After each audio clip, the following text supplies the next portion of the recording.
We are eager to talk with you about whatever matters to you, and it is our desire today that you can come to a clearer understanding of how this all works, so that you can work with the laws of the universe, so that you can work in concert with your inner being who holds your desires so dearly and so steadily. Most of all, because life is supposed to feel good to you. You're supposed to be having a really good time. And when you are moving in the direction of your own creation, that's where satisfaction comes from. In fact, that's the only place that satisfaction comes from. It's from life causing you to carve out something new, and then you moving toward it. And when you don't move toward it, you don't feel so good. And if somebody else has carved it out for you, you don't feel so good either. You know that. When your mother says, here's your list of what I want you to do today, you say, you have to find me to make me do it. When your employer says, this is what is required of you, it doesn't sometimes ring your bells as much as when you wake up in the day knowing what you have planned, fishing, hiking, doing something that was inspired to you. And so there are so many wonderful things that are inspired to you day by day by day by day.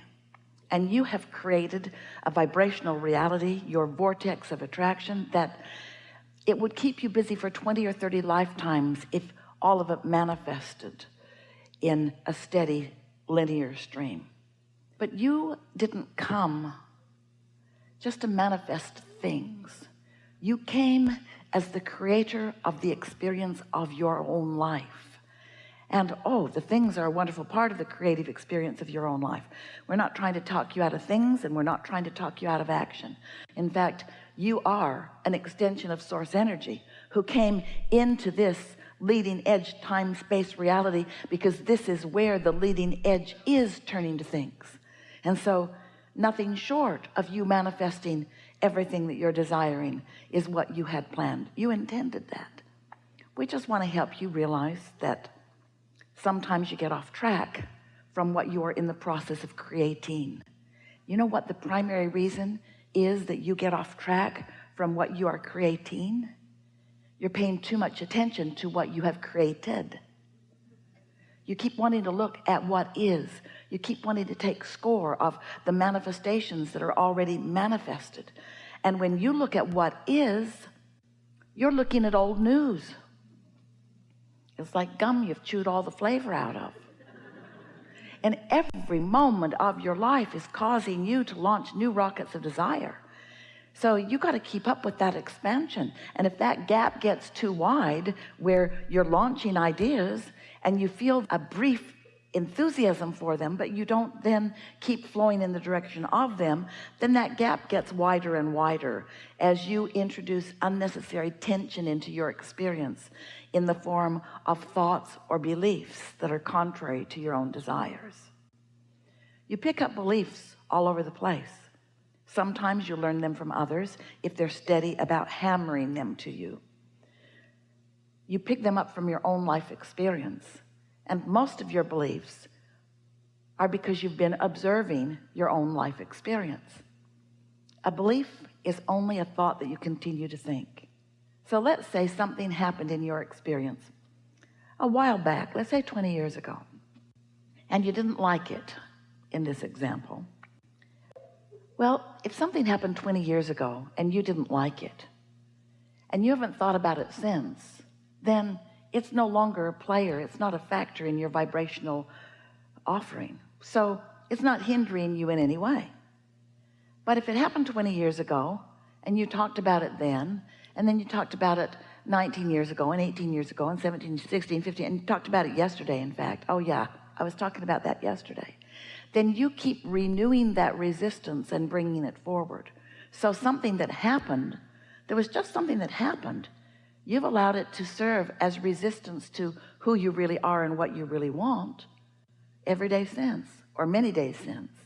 The point that we're wanting to help you to feel is that you have a mix of vibrations because you have a mix of familiar subjects that you think about.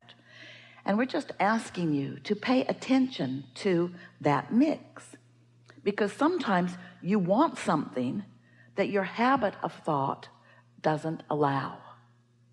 Oh boy, I'd like to have all of the money that I need to travel and have fun, but I have to continue to do what I'm doing in order to bring money in, and money doesn't grow on trees, and there's no inheritance in my future, and so this is probably as good as it's going to be for me, so I'm not going to be able to travel. So you gave birth to it, and then you killed it, because your practical mind, as you face reality, as you look at the current situation, you let the current situation dominate your vibration, so you don't let your desires flow and gather the momentum that they would gather if you weren't doing that thing that you do to stop them from gathering momentum.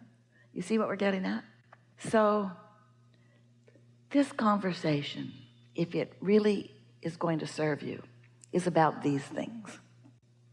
It's about you being the creator of your experience, and you creating through your thought, and you deliberately thinking thoughts that allow you the things that you want, and you deliberately contour your thought in the direction of wanted things, which means you pay attention to your guidance system.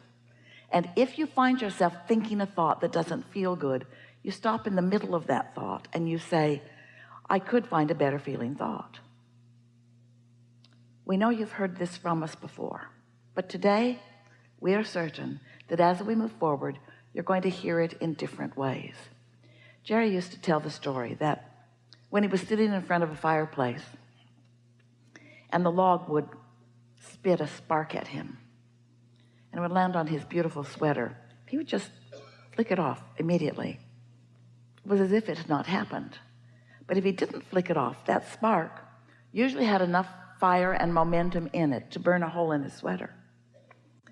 So that's what we want you to think about relative to the thoughts that you think. If a thought doesn't feel good, and you don't let it go any further just by acknowledging this is an unsatisfying thought, and therefore I'm going to turn my attention from it. That's easy, isn't it? But a thought that you've thought for 20 years, or conversations that you've had for a long time, you can't just flick them away. They don't just go away. They have a life of their own. They have a belief system within you, a belief system that is contrary to your new desires sometimes that you just gave birth to.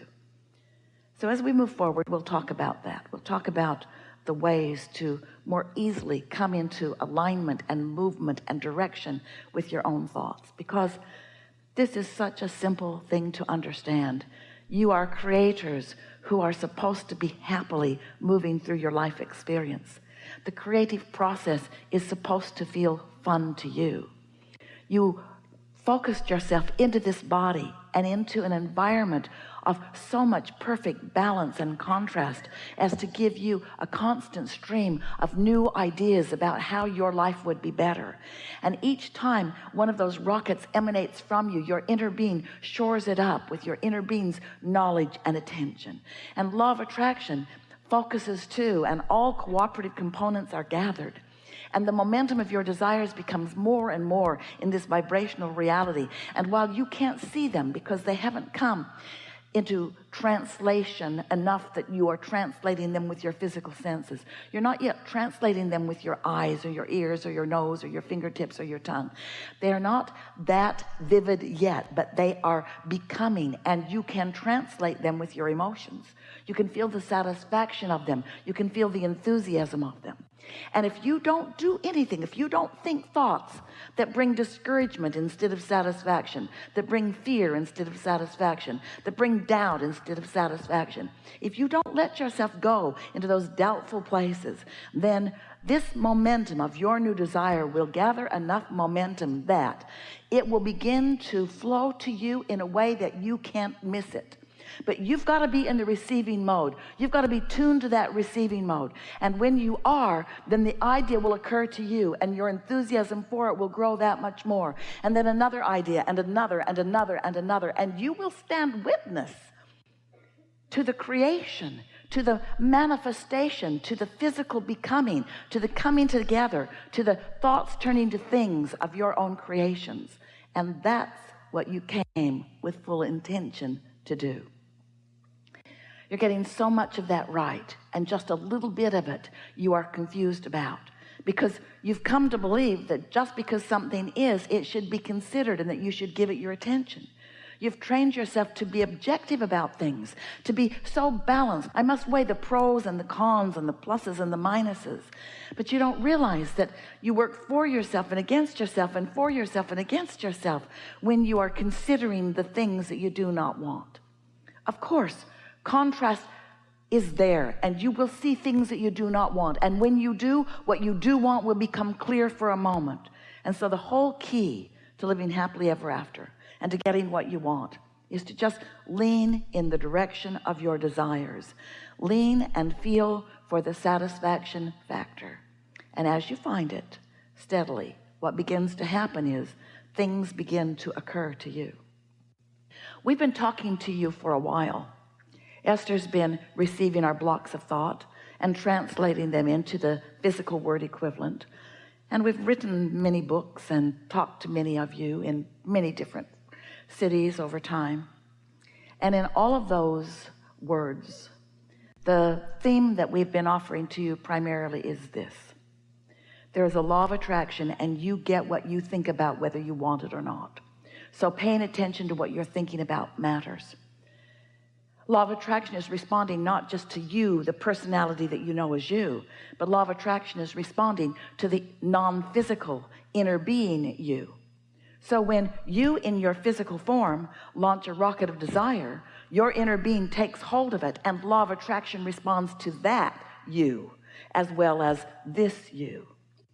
And the vibrational variance between what your inner being is asking for on your behalf, which is always pure positive energy, and what you are doing about the same subject, which may or may not be pure positive energy, is what equals your emotional guidance system. When you are in sync with your inner being, you feel great. And when you are pulling in opposition, you don't feel so good. And that's why we're wanting to turn your attention toward the idea of satisfaction. When you move in the direction, in other words, when you say, I would like a new house, and your inner being says, we would like a new house, and the entire universe says, how can we help? And law of attraction says, we'll gather all of the cooperative components. And you say, I would like it to look like this. I would like it to feel like this. When I live in it, I would like to feel like this. So much information is contained in that brief statement, because you've lived in a lot of houses, and you've lived a lot of knowing what you don't want and knowing what you do want. And so without you giving too much time or really attention to this subject, off you go. The new house is underway. In fact, it has been for quite a while.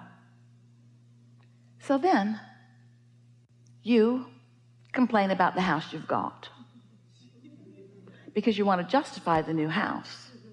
And in doing so, you're not in the receiving mode, so nothing moves forward as far as you are concerned. You're sort of stalled out right away. But then let's say you decide you're going to meditate. You do it every day. For 15 or 20 minutes, you quiet your mind. You stop all thoughts. So you stop all resistant thought. And as you meditate, your vibration rises. And as your vibration rises, you become vibrationally equivalent with your inner being and your inner being's knowledge about your new house. And now you are in vibration alignment with your own desire. Now ideas begin to flow to you because you're in the receiving mode of what your inner being knows about this. And you find yourself collecting data. You're in the right place at the right time. Things just start falling into place for you. Ideas start flowing. And when they do, because you were in the receiving mode, it gives you life. It's life-giving to you. You feel exhilaration about it. It feels really good to you. While you're in the receiving mode and those ideas are streaming to you, you don't maybe realize it, but your vibrations are turning to thoughts, and your thoughts are turning to things, and you're standing on the brink, on the brink, on the brink, on the brink of the next and the next and the next and the next and the next. And that's all that is required for your new house to become a reality.